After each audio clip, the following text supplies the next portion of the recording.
एक चीज़ समझने की है कि चाइना जो है वो इतना क्यों इंटरेस्टेड है अफ़गानिस्तान में और चाइना जो है वो तालिबान को क्यों सपोर्ट कर रहा है। और अभी तो बात चली भी नहीं है, इस तरह तो हुआ ही नहीं कि अभी चाइनीज़ ये तरीक़ाकार नहीं है कि अगर इस तरह का एक लॉलेस एरिया हो और एक एस्टैब्लिश्ड गवर्नमेंट हो जिसको एक नॉन स्टेट एक्टर्स ने टेक ओवर कर लिया हो और China being a P5 country permanent representative है यूएन सिक्योरिटी काउंसिल में और वो कहे जी कि हम तो तालिबान के साथ हैं, सपोर्ट करेंगे। जो रेयर अर्थ मेटल्स हैं वो अफगानिस्तान में बहुत ज़्यादा हैं और डिफरेंट सर्वेज के मुताबिक ये कहा जाता है कि तकरीबन 3 ट्रिलियन डॉलर के रेयर अर्थ जो मेटल्स हैं वो अफगानिस्तान के अंदर हैं। जय हिंद, स्वागत है आप सबका दी तथ्य न्यूज़ में। साथियों, चाइना जो है एकदम जो कदम से कदम मिला के हर जगह पे सपोर्ट कर रहा है तालिबान को अफ़गानिस्तान के अंदर। वहाँ पर उसका स्वार्थ साथियों यही है, वहाँ जो 3 ट्रिलियन डॉलर का लगभग खनिज पदार्थ का एक भंडार है, बहुत ही भारी मात्रा में वहाँ पर नेचुरल रिसोर्सेज हैं, खासकर उसमें मेटल्स, जिसके पीछे जो है चाइना की नज़रें गड़ी हुई हैं। अब क्या है, कमर चीमा ने इस वीडियो में पूरी बात बताई है कि क्यों और किस लालच के चलते चाइना जो है अपना इतना सारा इन्वेस्टमेंट कर रहा है। तो पहले क्या है, पूरी चीज़ को सुनते हैं। उससे पहले अपने चैनल को नहीं सब्सक्राइब किया, सब्सक्राइब करके बेल आइकन ध्यान से दबा दें। तो चाइनीज़ क्यों इस तरह इतने इंटरेस्टेड हैं?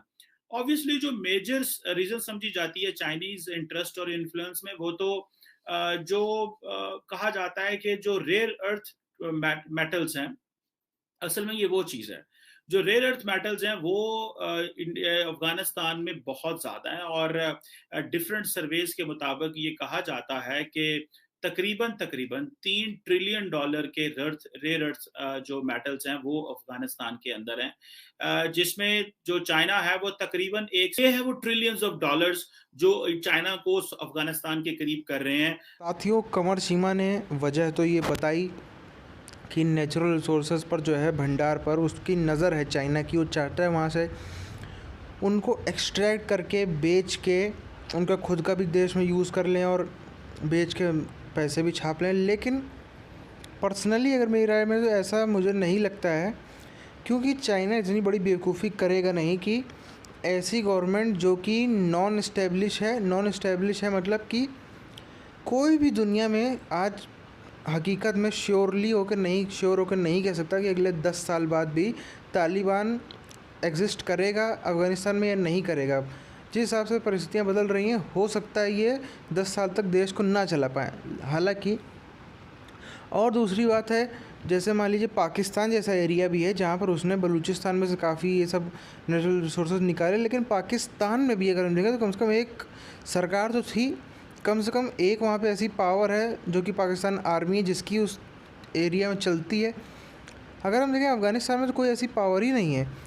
जो तालिबान है भी तो उसके भी अलग अलग फैक्शंस हैं, उसके भी नीचे वाले कई लोग हैं ऐसे जो अलग अलग अपने एरिया चला रहे हैं। मतलब कुल मिला के इतने आसान नहीं होगा चाइना के लिए वहाँ से कुछ भी करना। कब कहाँ से इनके ऊपर हमला हो जाए, कब कहाँ से क्या हो जाए, थोड़े से पैसों के लिए। क्योंकि वहाँ पे क्या है कि एजुकेशन की बाकी चीज़ की कमी है, तो पैसे के लिए लोग ये सब हमले कर देते हैं। लोगों में अच्छी समझ भी नहीं है। दूसरा रीज़न जो वाकई में हो सकता है यहाँ पर, वो ये हो सकता है कि सिर्फ़ और सिर्फ अमेरिका को, इंडिया को एक खुन्नस की वजह से चाइना ने एक कदम उठाया हो। सिर्फ खुन्नस के लिए, सिर्फ और कोई कारण नहीं, सिर्फ खुन्नस के लिए कि हाँ भाई हम भी हैं मैदान में, तुम उधर उनकी तरफ सपोर्ट करो, तो हम जिसको तुम नहीं सपोर्ट करो तुम्हारा दुश्मन है उसके साथ हम खड़े होंगे। तीसरी एक वजह हो सकती है, यदि इनको जो लग रहा है कि पीओके पे कल को इंडिया अपना दावा ठोकेगा, तो पीओके की जगह ये चाइना से वाया अफ़गानिस्तान का ये जो आप ये मैप में देखिए, ये वाला जो एरिया है, यहाँ से एक अल्टरनेटिव रूट निकालें जो इस एरिया से अफ़गानिस्तान से होकर के पाकिस्तान में आकर के सीपेक से जुड़ जाए। क्योंकि पीओके जिस तरीके से पीओके पे काम चल रहा है, चाइना को भी कहीं ना कहीं लग रहा है कि पीओके वाला उनका रास्ता भी बंद हो सकता है। तो फिलहाल जो भी होगा आप तक अपडेट हम पहुंचाते रहेंगे। फिलहाल इस वीडियो को यहीं पर ख़त्म करते हैं। जय हिंद।